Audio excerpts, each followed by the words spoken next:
Você valida os seus sentimentos, suas sensações, emoções e necessidades fisiológicas? Você está realmente habitando esse corpo? O que te ajuda a manter presente? Ei, mulher, você já escutou seu corpo hoje? Então vamos que ele tem muito para te falar nessa segunda-feira.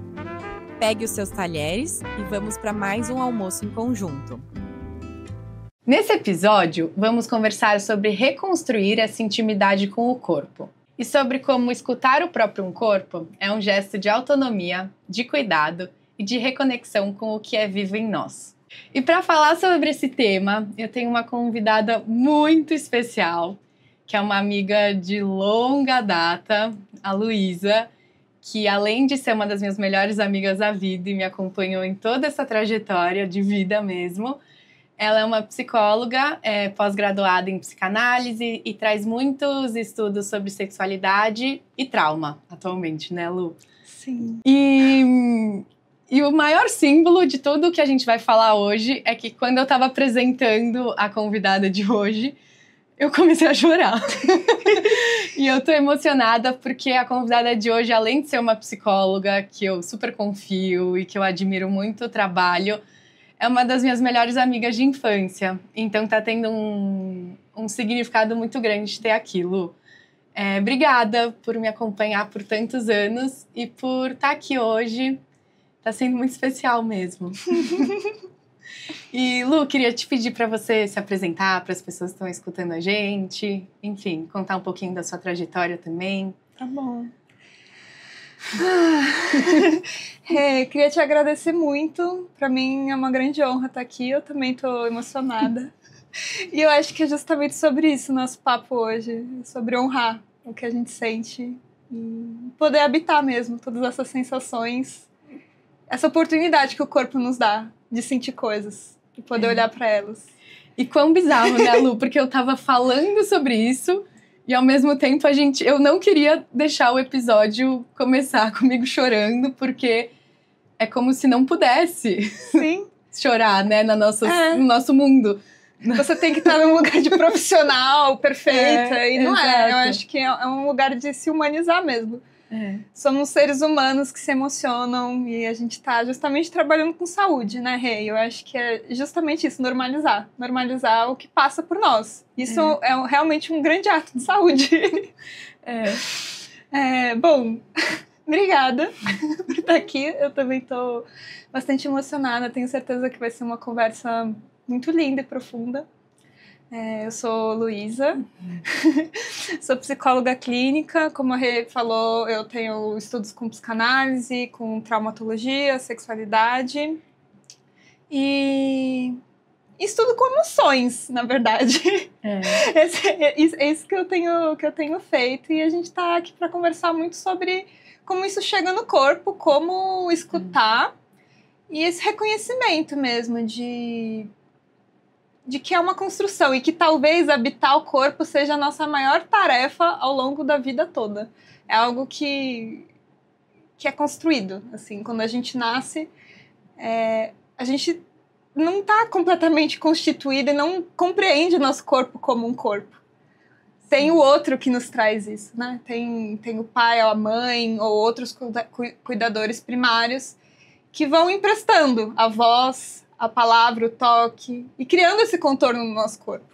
Isso é um processo que dura e que vai se reformulando ao longo da vida toda, né? Assim, então, tem toda uma construção na infância que depois chega na adolescência e é quebrada. Tem outros paradigmas e coisas paradoxais que acontecem com a gente, que a gente se vê de outra maneira. E isso continua acontecendo pro resto da vida, né?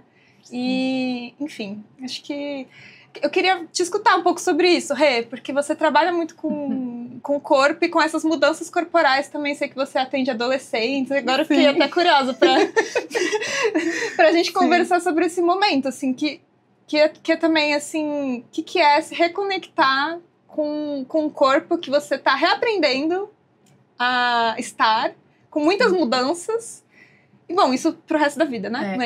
E eu acho que esse ponto, né, Lu, que o corpo ele vai mudando e que a gente é meio ensinado na nossa sociedade que o corpo não pode mudar, o corpo não pode envelhecer, que essas formas têm que ser... O formato do corpo vira uma imagem, vira algo... Eu vejo muito na minha clínica, que é como se às vezes a pessoa chega na nutrição meio como porta de entrada, com sofrimentos muito mais intensos e profundos, e que às vezes, ai não, eu emagrecendo ou ganhando massa muscular, o corpo ficando nessa imagem, meio vai diminuir esse sofrimento, assim, sabe? E que é isso, ao longo da vida, tudo isso de criança e depois nessa fase adolescência, que o corpo da mulher principalmente vai se desenvolver, quer dizer, do homem também, mas... De outras formas. De outras formas, justo. E aqui a gente tá falando mais de mulheres. Sim, justo.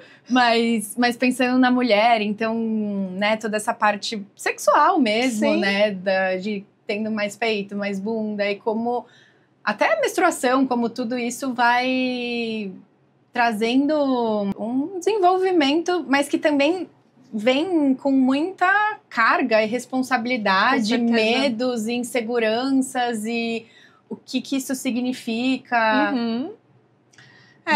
Com certeza, Rê. Eu acho que tem muitas dúvidas. E são questionamentos, é um processo de investigação mesmo, né?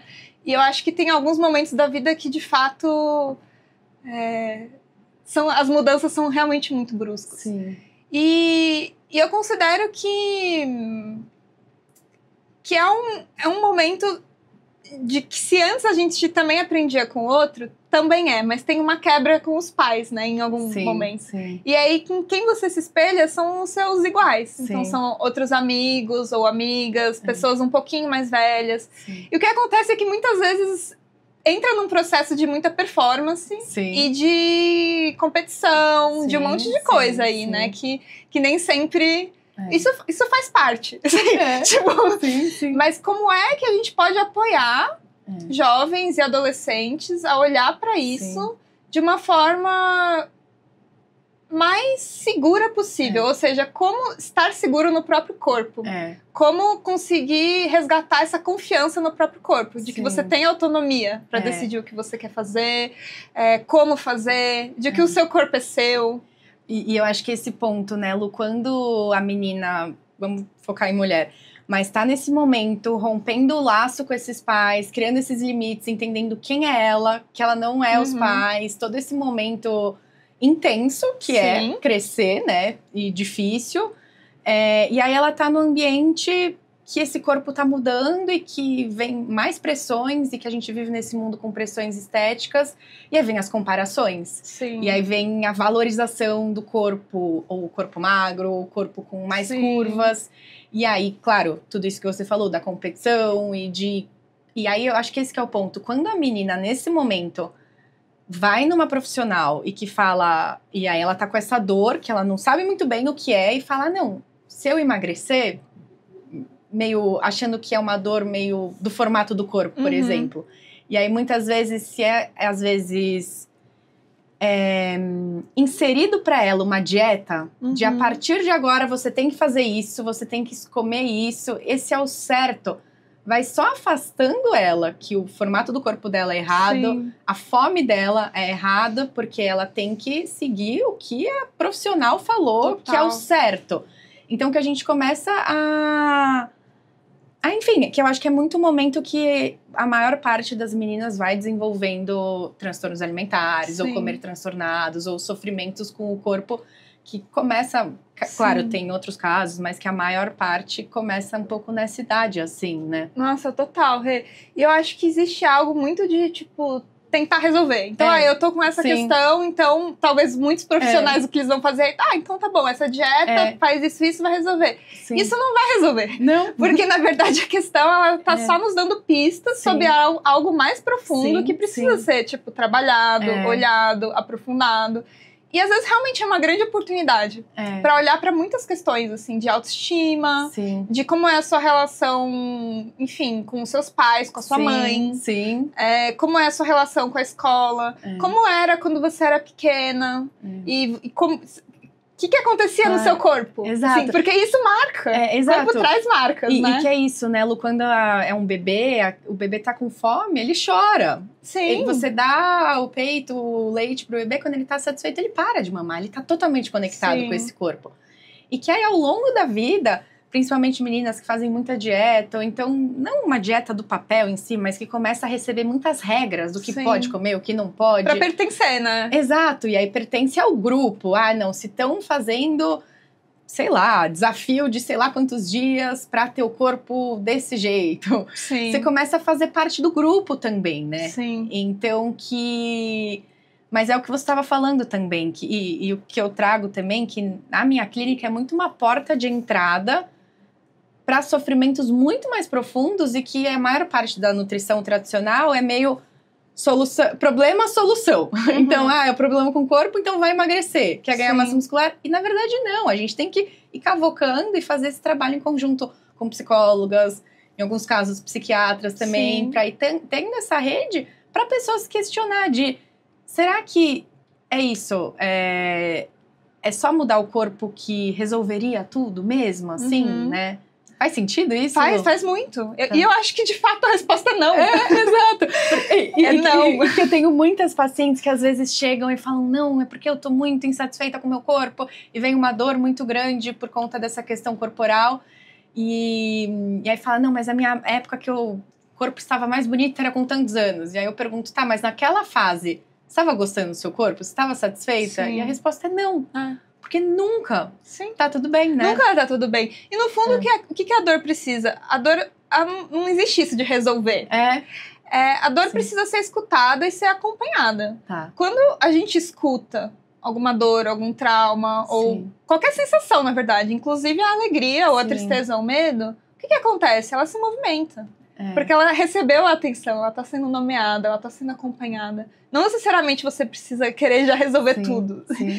E, enfim, aí as nossas emoções de fato entram em movimento. Então, às vezes, o que era uma tristeza, até uma depressão e tal, acaba se movimentando para outra coisa. E pode virar outras emoções. Lu, muito interessante tudo isso que você tá falando, né? Porque é isso, é meio um lugar de... Eu falo muito isso nas minhas consultas, é um espaço pra gente falar de corpo e comida e trazer esse sofrimento. E que não, eu não vou solucionar nenhum problema e que é isso, só da gente estar compartilhando, estar conversando. E como lidar com essa vozinha do transtorno alimentar que eu chamo que é o anjinho, o diabinho, pra isso não dominar a sua vida. Ou então isso, você vai ser satisfeita com o seu corpo, amar o seu corpo todos os dias. Não, insatisfação corporal existe, não é todo dia que você vai estar com uma autoestima, né? Definitivamente claro que não, né? Todos somos humanos, justamente. E aí esse ponto, né, Lu, de como lidar com essa insegurança, insatisfação corporal ou com esses sentimentos ruins, dores, tristeza... que é difícil, mas isso não dominando a sua vida e te paralisando pra você, por exemplo, não sair de casa de regata ou não, ir numa praia e não conseguir mergulhar no mar, sabe? Ou então, enfim, não trabalhar porque você tem insegurança com o formato do seu corpo e acha que você só vai ser valorizado depois de emagrecer. E faz sentido? Faz. E eu acho que a resposta pra isso é não colocar debaixo do tapete. Assim, porque quando a gente não olha pras coisas, elas ficam reprimidas e aparecem de uma outra maneira, que às vezes a gente nem entende porque alguma coisa tá acontecendo, mas é porque talvez tenha coisa pra olhar antes. Sim. E como é importante, né, Lu, esse trabalho da terapia junto e de estar olhando pra todas essas outras coisas. Sim, total. E eu acho que tem alguma coisa assim que... Não é só sobre o que a gente passa, não é só sobre a nossa vida, assim. Tem coisas que são para além, são sistêmicas, inclusive hereditárias. Então, não sei, assim, quem tá escutando, se já se perguntou como que era a relação da sua mãe com comida ou com o corpo quando era adolescente, e da sua avó, e da sua bisavó. Porque às vezes são padrões que não é só seu, não é uma dor que é só sua, é uma dor que é coletiva e que, enfim, que não é uma questão social. E que isso precisa ser tratado como uma questão social. Porque, enfim, é uma repetição que acontece, e muito. E quando a gente enxerga dessa maneira, eu acho que fica um pouco mais fácil, mesmo assim, de entender de que não é sua culpa. Nada é sua culpa. Não. São questões que são mundanas do mundo. Sim. E como seres humanos, estamos passíveis a vivê-las. E eu acho que isso é uma oportunidade mesmo, assim. É quase como... Bom, eu, como um ser, como essa pessoinha, estou vivendo uma coisa que é muito humana. E como é que eu posso fazer isso? Como eu posso atravessar essa jornada? E Lu, e é isso, né? Quando a gente fala de transtorno alimentar, tudo é muita essa relação com família, com mãe. Muito. Toda essa relação, né? Tanto de comportamento que a gente aprende em casa, do que tem acesso em casa de alimento ou não, de como é aprendido desde criança onde a comida tá na sua vida ou não. E o que tá disponível, né? O que tá disponível, exato, e como... falas também, né? Sobre esse corpo que tá se desenvolvendo ou não, dessa comida que tá comendo ou não. As roupas que você usa. Exato. A forma que você... Porque corpo é tudo. Sim. A gente é o corpo. Exato. Então, sim, assim, sim. é o cabelo que você cortou e que a sua mãe não queria. Sim. Acho que são muitas várias coisas. Camadas. E eu acho que esse ponto, né, Lu, tem várias pacientes que às vezes trazem falas das mães, ou então de avós, que vai na casa da avó e aí faz algum comentário do corpo, ou então sempre fala quando emagreceu, quando engordou, ou então não deixa comer, ou então deixa comer e aí precisa comer escondido. Enfim, várias coisas que eu vejo que na minha clínica as pacientes sentem muita raiva desses familiares também. E que é isso, a raiva é um sentimento que a gente precisa acolher, entender. Mas eu acho que a partir do momento que você começa a humanizar essa mãe, essa avó, e que, né, talvez tenha vindo dessa bisavó, e que elas também estão sofrendo, porque elas enxergam... Também tem essa pressão, receberam né? essa referência. Exato, receberam essa referência e também essa questão que você falou, né? Global, meio social, do todo, assim. Sim, super. E eu acho que, além disso... tem dinâmicas familiares mais profundas ainda. Então, por exemplo, puxa, talvez a sua mãe esteja falando muito sobre o que você está comendo. Que mais? Assim, porque pode ser que tenha algo que é não só sobre o que você está comendo, mas sobre outras coisas. Sobre como que é você dar limite, num geral, na sua vida. E quais são os seus espaços pessoais e até onde que as outras pessoas podem entrar ou não. E o quanto que você também vai escutar coisas que vêm de pessoas mais velhas que você, que podem te orientar em também muitos temas. E que é importante poder escutar as pessoas mais velhas, mas ter essa seleção do que é meu e o que é do outro. E eu acho que esse é um ponto, quando a gente fala de comida, acho que 2 temas que a gente vai ser bem importante, Lu, que eu acho que você vai poder contribuir muito com tudo. Tanto essa parte de limites e tanto essa parte de prazer, que são temas muito presentes no meu consultório e que muitas vezes na nutrição tradicional não se fala sobre isso. Mas até quando a gente fala de saciedade, é muito uma questão de limite do corpo, assim, né? Não tanto nas relações, mas limite do seu corpo, do tanto de comida que você tá bem. E que é isso, o prazer não vai aumentar de você comer mais. Não, você tem que entender esse seu limite, né? Com certeza. O que eu tenho visto, assim, muito profundamente no meu estudo com sexualidade é sobre o tempo das coisas. E eu acho que o tempo das coisas e quão devagar a gente faz é o que faz a gente ter a capacidade de poder perceber o que a gente quer e o que a gente não quer. É quase como se alguém chega e vai tocar em você muito rápido, nem deu tempo de você pensar se você queria isso ou não, e enfim, não deu tempo de você pensar se você queria, muito menos de comunicar. E quando alguém chega bem pertinho e vai esticando a mão, o seu sistema nervoso tem o tempo de pensar, tipo, puxa, essa pessoa tá chegando perto de mim, eu quero isso, eu não quero, eu posso me afastar, posso agradecer, eu posso, não, eu quero sim encostar. Aí a gente se encosta de um lugar consciente, e não do tipo, puxa, a pessoa foi lá, me encostou muito rápido, e aí depois eu fiquei com uma sensação de que eu não queria ser tocada, de que foi muito pra mim, de que eu me senti invadida e tudo mais. E aí eu acho que com a comida é a mesma coisa. Se a gente simplesmente faz um prato e come muito rápido, sem pensar no que a gente tá fazendo, sem pensar como que você quer montar esse prato, sem antes de, sei lá, pedir uma comida ou cozinhar, refletir um pouco. Puxa, o que é que meu corpo tá precisando hoje? O que eu tô com vontade? Lu, sensacional isso que você tá falando, e eu fui pensando exatamente nisso da comida enquanto você falava. Porque hoje em dia as pessoas foram perdendo essa autonomia. E é isso, o papelzinho, o que é o certo de comer, então eu tenho que comer exatamente isso. E a pessoa não tem a escolha do sim ou do não. Eu quero ou eu não quero? Não, tem que sempre querer. Ou então, não pode querer nunca. Não, vamos escolher. Você tá ou não tá com vontade? Hoje, agora. Hoje, agora, no presente, né? E não significa isso em todas as... Não, é só no agora. Então, de estar presente com essa calma que você trouxe. Pra poder realmente escolher e tá se respeitando. E principalmente isso dos limites também. Porque quando isso é algo... Tá sendo imposto por uma dieta, uma regra... Ou por alguém. Ou por alguém, né? Quando a gente pensa num contato físico, por exemplo, de dois corpos, por exemplo, a gente não tem essa consciência de eu posso falar não e eu posso falar sim também, né? Exato. Eu acho que é bem isso, Rê. Eu acho que é importante a gente lembrar que a gente sempre pode falar sim, pode falar não. E isso parece muito simples, mas muda tudo. Muda tudo. Porque é isso, na dieta, chocolate não pode de jeito nenhum. Então, já que você não pode comer de jeito nenhum chocolate durante a semana, açúcar, fritura, o que é isso? Mulheres não podem comer isso de jeito nenhum se estão seguindo uma dieta. Sim. Mas a partir do momento... E aí, o que acontece? Não pode. Aí chega no final de semana, é o momento que pode tudo. Chega numa viagem, é o momento que pode tudo. Porque só naquele momento você vai ter acesso a esses alimentos. E que talvez saia desse lugar da calma e da tipo, puxa, mas é isso mesmo que eu quero? E aí nem sente, nem consegue sentir o prazer.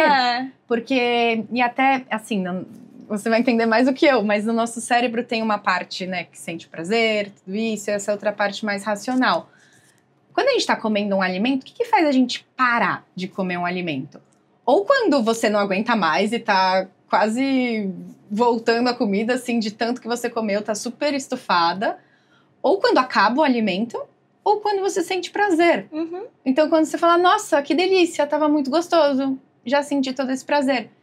Se a pessoa tem na cabeça que tá sendo algo errado, que eu não podia estar comendo isso, ou que eu não podia estar fazendo isso, ela não vai sentir o prazer, porque ela não tá presente naquele momento.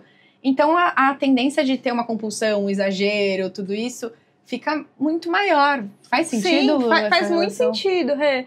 E tem uma coisa que você sempre fala, assim, que também eu acho que cabe muito aqui, que é o significado do alimento. Sim. Então, assim... E aí eu acho que aqui a gente entra, de fato, no que significa e o prazer disso, né? Então, por exemplo, se a gente... sei lá, vai fazer um programa de amigas e aí alguém compra uma latinha de leite condensado e um chocolate, que era exatamente o que a gente fazia quando a gente era pequena. Puxa, isso vai me remeter a uma alegria. Vai ser muito prazeroso, muito prazeroso. E que talvez eu, na minha casa, não iria lá fazer sozinha e tal. Mas tem um significado ali, naquele momento, e que eu posso degustar isso. Então, puxa, o que isso significa pra mim? Como que é pra mim?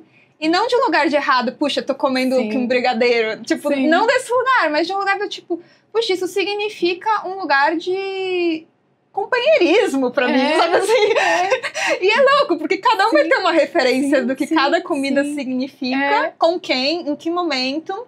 E eu acho que uma pergunta também que é bem legal de se fazer é como que você se sente comendo, porque às vezes eu me sinto muito energizada se eu como, sei lá, um arroz, feijão, um franguinho, uma salada e tal, eu fico, nossa, que bom que eu comi isso. E às vezes eu de fato vou ficar muito, que bom que eu comi isso por um brigadeiro. E como é que eu tô me sentindo depois disso, né? Porque muitas vezes, eu tô falando isso, mas eu também sou uma pessoa que muitas vezes comeu com muita pressa, Tipo, não tô... justamente pela rotina. Tipo, eu preciso comer logo, ou tô ansiosa pensando em outra coisa, não tô presente no meu próprio corpo. E eu sempre, quando eu faço isso, eu percebo, putz, comi mais do que eu queria, comi coisas que eu não queria, e agora eu tô me sentindo... E tava gostoso pra caramba, mas eu queria que tivesse durado mais. E tá todo mundo, às vezes, ainda comendo, e eu, tipo, olhando as outras pessoas comendo, eu querendo comer, mas, tipo, sabe assim? E Lu, eu não sei se eu já te contei, mas uma das ferramentas que eu trabalho no consultório chama Diário Alimentar. Que a pessoa, ela vai anotando o que ela vai comendo, e a última coluna é exatamente isso. O que você sentiu e o que você pensou. Que é exatamente para fazer isso de, não, pensa. Você não vai chegar na primeira consulta e já falando o que você come e tudo. Não, quero que você tenha essa percepção no seu dia a dia, para você mesmo trazer esse autoconhecimento mesmo, né? De estar entendendo qual que é esse limite, quais estão sendo essas escolhas também. Sim. Porque eu acho que tudo tem esse significado não só da comida, mas do momento também, né? Exato, o momento, total. É tipo, eu acho que o autoconhecimento é um grande processo, e o autocuidado, na verdade, eu acho que o autocuidado é um grande processo de investigação interna. E é sempre a gente consegue descobrir um pouquinho mais sobre o que nos cuida. Sim. E eu acho que isso é uma pergunta importante para se fazer, assim. Quando não tem ninguém te olhando, ninguém mandando o que você deve fazer, o que você faz para se cuidar? Quais são as suas referências de cuidado? Sim. E Lu, eu acho que esse ponto, né, de fazer, quem estiver escutando a gente, de fazer esse exercício de quais são esses pontos de cuidado, essas referências de cuidado, e será que você está trazendo isso para o seu dia a dia mesmo, né, para sua vida? Eu acho que é um exercício interessante. Total. E eu acho que é legal, adicionando nisso, as intenções com as coisas. Tá. Eu acho bonito, assim, tipo, puxa, então hoje eu tô preparando aqui uma refeição que vai me nutrir, essa é a minha intenção, de que seja gostoso, de que seja bom. Vou fazer um escalda-pés, porque eu tô com a cabeça cheia.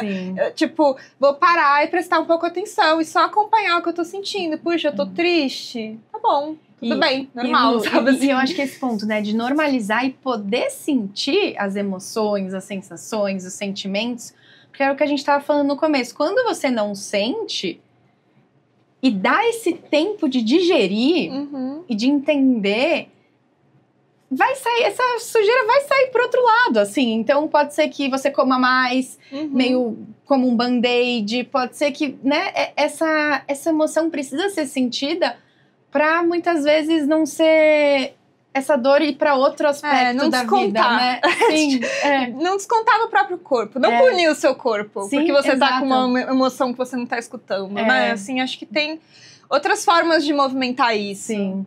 E Lu, acho que até uma pergunta que eu queria te fazer, tudo dessa parte que você comentou do começo, que os traumas, tudo isso vai ficando no nosso corpo. Essa história que a gente vive ao longo da vida mesmo, né? E como lidar com tudo isso? Como deixar essas emoções, esses traumas irem? Como ressignificar, eu acho que é esse ponto, né? De continuar... Porque é isso, os traumas não vão embora. Sim. Mas é o como viver com esses traumas nesse corpo. Sim. Eu acho que uma coisa que é importante dizer é que, por exemplo, se 10 pessoas vivem um mesmo trauma, cada pessoa vai ter um desfecho completamente diferente. Sim. Ter vivido um evento potencialmente traumático não significa que você vai ficar traumatizado necessariamente. Eu acho que tem todo um processo aí de quais são os seus processamentos e como é que você vai encaminhar isso. Porque muito do que é ficar ter uma situação traumática e de fato traumatizar é uma incompletude de algo que ficou que não foi completa. Então o processo é de fato reconhecer isso, assim, reconhecer, ficar com isso, ter suporte e apoio emocional para isso, com psicólogas, com nutricionistas, com outras pessoas que estejam cuidando disso, de uma forma que possa se fechar um ciclo ali. Isso não quer dizer que você vai esquecer, porque as coisas nos compõem. E que bom que nos compõem. Né? Tem uma professora maravilhosa minha que fala, a Aliana, ela fala que é o incrível e o terrível do trauma. Porque quando um trauma acontece, tem algo de que a gente sobrevive. E isso é muito incrível. A gente sobrevive e aprende muito com isso. Pode aprender muito com isso. E também é horrível. Acho que tem algo que é muito paradoxal. E que é justamente viver com isso, viver com essas incompletudes e com coisas que são, mas não são, com os não ditos. Isso não só nas coisas que a gente vive, né? Por isso que eu tava falando, às vezes tem coisas que aconteceram com as nossas mães, avós, bisavós, e que também não foram completados nos processos delas, e vão virando vários não ditos familiares, e que também são transmitidos. De como a gente faz as coisas e como a gente não faz as coisas. Às vezes o trauma é justamente algo que não aconteceu e não algo que aconteceu. Então eu acho que é isso, assim, o que eu acho que assim, o mais importante é a gente reconhecer e acolher o que a gente sente. De um lugar do tipo, puxa, nesse momento tá difícil, eu tô triste, ou, puxa, eu não tô nem reconhecendo o que eu tô sentindo. E tipo, ok, fica com isso. E tem muitas formas de regulação corporal que são importantes, assim, que tem um monte de exercício, um monte de formas mesmo de você justamente habitar o próprio corpo. Sim. Tá presente no corpo, Sim. entender, né, assim, então, por exemplo, coisas do tipo, puxa, onde eu tô agora? Então eu sei que tem uma janela aqui, eu tô olhando pra você, eu tenho uma porta ali que eu posso sair se eu quiser. Eu tô com o meu pé no chão. Sim. Eu tô sentada numa cadeira, eu posso sentir a textura dessa cadeira. Tá com uma iluminação de tal jeito, eu tô sentindo um pouquinho de frio. Eu tô com um pouquinho de sede também, um pouquinho, sabe assim? E aí você vai reconhecendo, tipo um exercício mesmo. O que tá passando? Sim. Isso já dá te traz pro presente mesmo, pro presente, né, Lu? Tá. Não, interessante isso. E de que é isso, no dia a dia, na correria, é difícil você estar presente, aterrar e sentir, deixar tudo isso vir. É desafiador mesmo. Porque é assustador às vezes. E é isso, né, Lu? Fazendo esses exercícios, lidando realmente com essa raiz de tudo, a gente vê que as consequências futuras são diferentes, né? Tomam um rumo diferente, né? Tá tendo acesso e enfrentando tudo isso, mesmo sendo assustador. Sim. Lindo, Rê, porque eu acho que é justamente isso. Acho que não tem nada que possa nos acontecer que vai trazer um destino para nós. Sim, a gente sempre pode trabalhar as nossas questões, escolher rumos. Sim. Por mais desafiador que seja, a gente sabe que não é todo mundo que tem as mesmas condições de viver muitas coisas. Não é todo mundo que teve a mesma estrutura familiar ou financeira. Sim. Enfim, cada um tem uma história.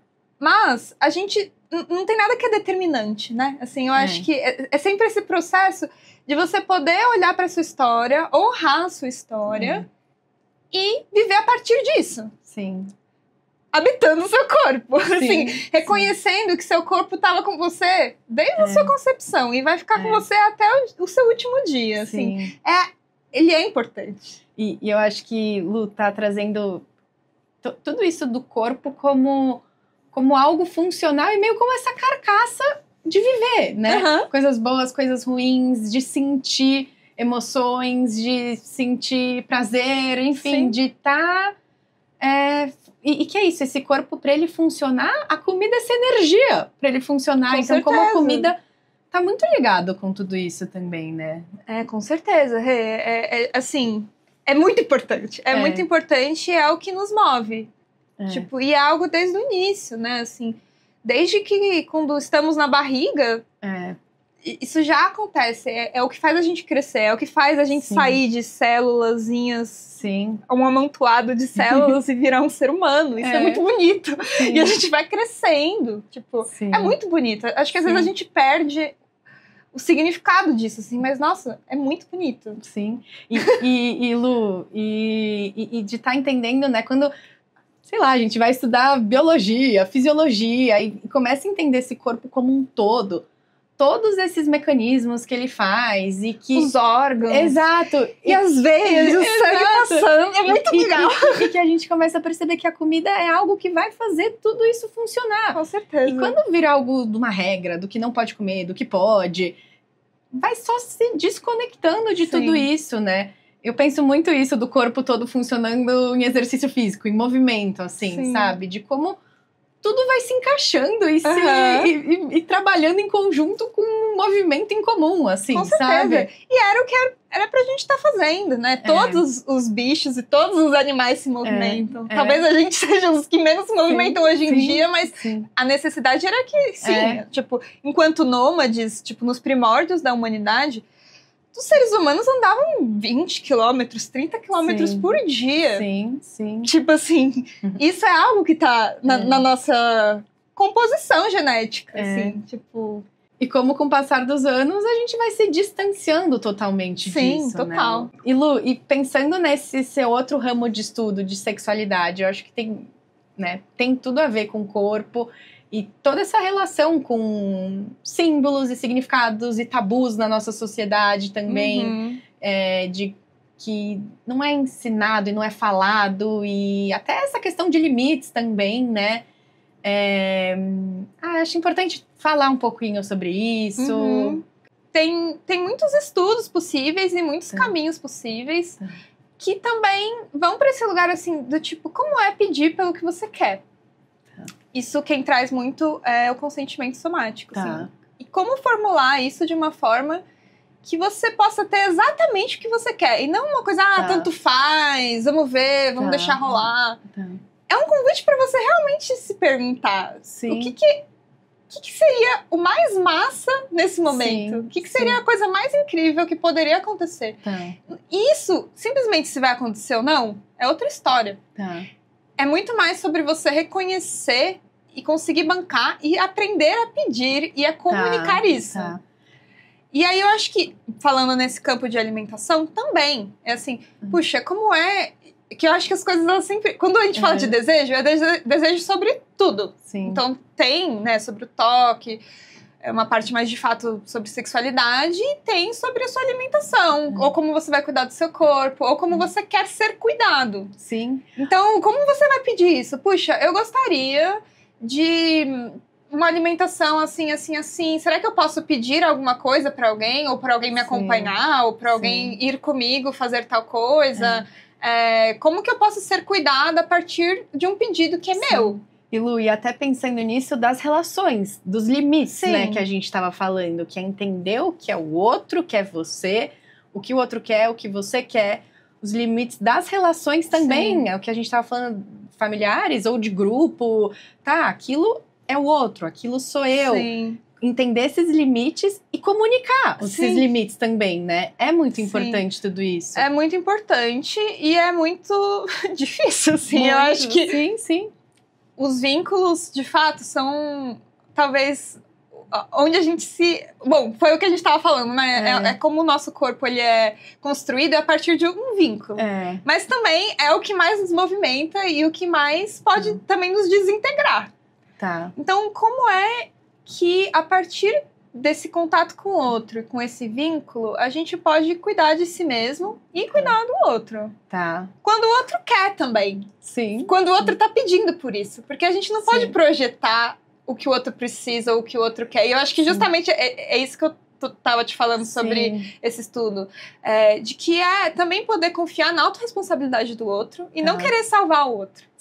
Porque o outro, se o outro é um adulto e o outro tá podendo, né? Assim, o outro, ele pode pedir pelo que ele quer.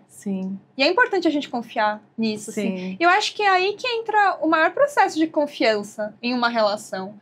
É quando você sabe que o sim da pessoa é um sim verdadeiro. Porque a pessoa sabe falar não. E eu acho que quando a gente tá falando de alimentação, é muito disso também, sabe? Assim, tem lugares de imposição... de como as coisas devem ser, principalmente em ambientes familiares, que se você não confia que a pessoa vai falar não quando ela precisa falar o não, ou quando ela quer falar o não, puxa, talvez o sim dela não esteja valendo muito. Ou às vezes até o oposto, pensando nesse lugar da alimentação, né, Lúcia? É tudo não? Não pode, não pode, não pode. Vai ter esse sim meio culpado também, esse sim meio escondido, esse sim... Um sim não empoderado. Um sim do tipo, eu não banco o que eu quero, o que vai me fazer sentir prazer. Assim, tipo, né, assim, de um jeito amplo. E acho que tanto o sim, ele é tanto para o que eu não quero e tanto para o que eu quero.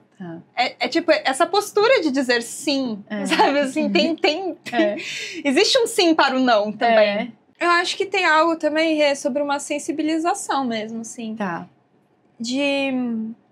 De puxa, realmente tem um ritmo de vida, principalmente nas cidades grandes, que é muito acelerado e muito frenético.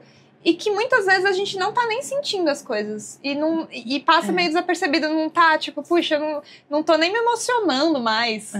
Nada tá fazendo sentido, nada tá sendo prazeroso. Então tem um processo também de convidar o corpo a ir pro sutil. E eu acho que isso é muito precioso, sabe? No sentido de, tipo, como é sentir com um pouquinho mais de detalhe as coisas. Tá. E eu lembro de você falando disso sobre atenção plena na alimentação. Eu acho que é atenção plena pra tudo. Atenção plena pra tudo que você faz. Sim. E, tipo, lembrar que o seu corpo são várias celulinhas, vários poros, e que eles podem sentir, você pode sensibilizar isso, assim. Tem vários exercícios, inclusive, pra isso, assim, de como por exemplo, sentir nas suas mãos as coisas. Às vezes, a gente sente muito de outras formas e tal, então, quando você pega um copo, pode ser muito prazeroso, porque a nossa mão é muito sensível. Sim. E tipo, pode ser muito bom, e a gente acaba pulando isso.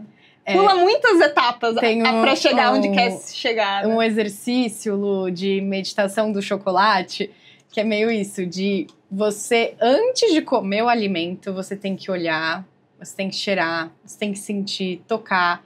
Aí você pega esse chocolate, deixa na ponta da sua língua, e o que você está sentindo, e aí passa dentro da boca, para realmente estar sentindo esse sabor. Sim. Antes de mastigar, antes de engolir, é muito um exercício que eu passo muito para os meus pacientes, dependendo do caso, para realmente aterrar e sentir esse sabor.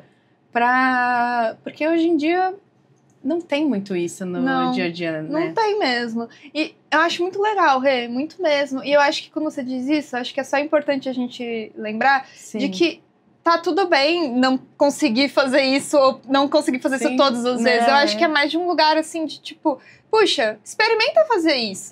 Vai testando, vai treinando. Porque realmente no dia a dia a gente às vezes só quer pegar o chocolate e comer. E assim, tá tudo bem. E o grande perigo disso é entrar num lugar de culpabilização. Puxa, eu não fiz o que a minha nutricionista e a minha psicóloga me sugeriram, sabe?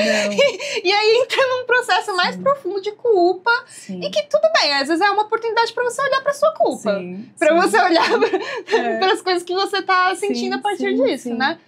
Mas eu acho que é de um lugar assim de tipo ir sensibilizando, ir treinando e poder incorporar isso na sua vida de uma forma leve. Mas, Lu, contando como é muito individual mesmo, porque isso dá atenção plena na hora de comer. Pacientes mais do lado anorexia, que pensam muito na hora de comer, que é tanto sofrimento, mas tanto pensamento, que ela não consegue comer por conta de tanto sofrimento, a indicação é o oposto. Eu quero que você coma na frente da TV sem pensar. Nossa, eu quero que você não olhe pra comida. Porque é isso, a gente precisa nutrir esse corpo. E se você tiver, por exemplo, esse exercício do chocolate, é muito mais num lugar da compulsão, pensando no mundo dos transtornos alimentares, é muito mais pensando num mundo de compulsão alimentar ou de pessoas que não têm transtorno alimentar, no máximo comer transtornado. Quando é mais desse ramo que a pessoa já pensa muito, a gente quer fazer o oposto, a gente quer fazer com que vire algo rápido e não o foco central da vida. Porque se a gente der muita atenção para esses pensamentos, naquele momento da comida, ela não vai conseguir comer. Sim. E que, né, parece o oposto quando a gente fala de presença, em alguns casos, é uma presença diferente, assim, é uma presença diferente. Né? Eu acho que é justamente esse o ponto. É uma presença... Estar presente é justamente entender o que cada um precisa singularmente. E aí eu acho que, olha, a gente tá chegando no fim do episódio, Lu, mas eu acho que esse que é o ponto, né, final, de como cada corpo é um corpo, cada corpo tá precisando de algo em certo momento, em cada dia, em cada momento. E que não tem uma receita mágica, não tem nada mágico. É realmente... Cuidar do corpo é muito relativo. Exato, né? Porque senão vira uma cobrança. Não, tem que cobrar. Vira uma cobrança. Exato, cada um sabe o que é melhor pra si. E é uma investigação pra saber, de fato. Sim.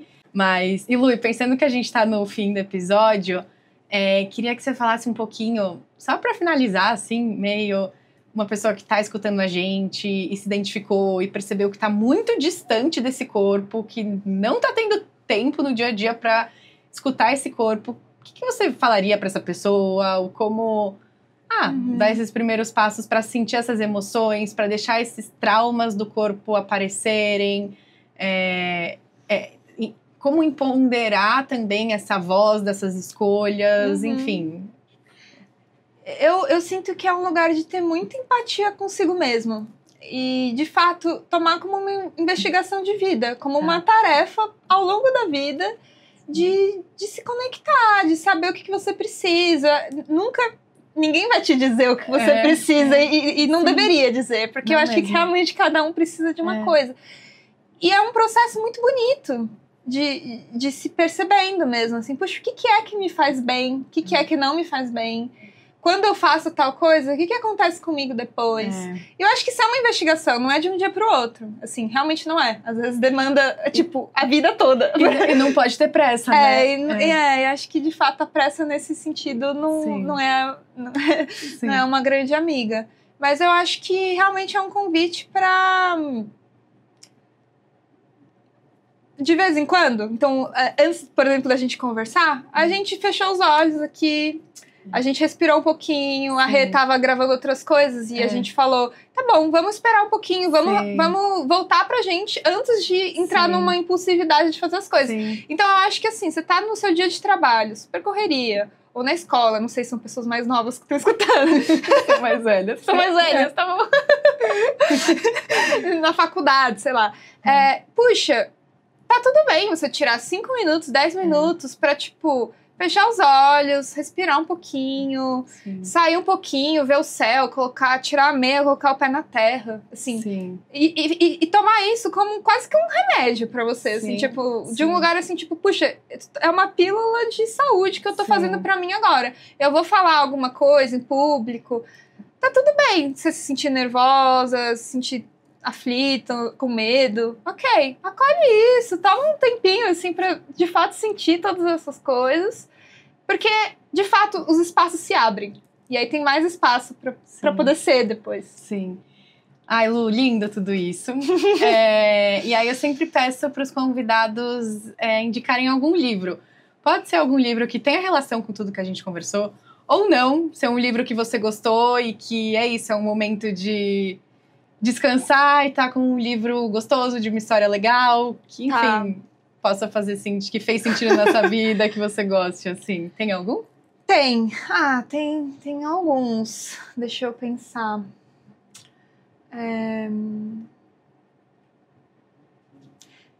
Eu acho que vai ser sobre esse tema que a gente tá falando agora. Que foi um livro até que eu tava lendo antes de vir falar aqui com você. Porque eu acho que tava me ajudando a estudar.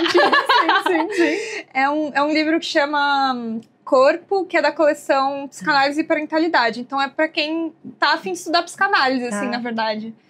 Tô com ele aqui, vou mostrar. Que legal. Então ele é da Daniela Tepperman, da Thais Garrafa e da Vera Iaconelli. E ele é, tipo, vários artigos, na verdade, falando sobre o corpo na psicanálise. E bastante sobre parentalidade também. Que na verdade, tem muito a ver com o corpo. Muito. E com novos habitantes no seu corpo. E depois, enfim. Então, nossa, legal, Lu, gostei. E lindo, inclusive. É bonito, é uma coleção que tem vários, assim. Tem corpo, gênero... Laço, tem mais alguns. Acho que são 4 ou 5. Vale a pena. E, Lu, queria agradecer pela conversa. Igual, né? Eu tava emocionada no começo. Foi realmente muito especial e muito gostoso e muito rico. A gente foi, voltou, relacionou muitas coisas que fazem muito sentido. Sim. Obrigada, viu? Obrigada, Rê. Que honra. Tô também muito emocionada e feliz com o nosso papo. Oba. E eu queria agradecer você que ficou escutando a gente até aqui. E a gente se vê de novo no nosso próximo almoço em conjunto, numa próxima segunda-feira. Ei, mulher! Você já escutou seu corpo hoje? Então vamos que ele tem muito para te falar nessa segunda-feira. Pegue os seus talheres e vamos para mais um almoço em conjunto.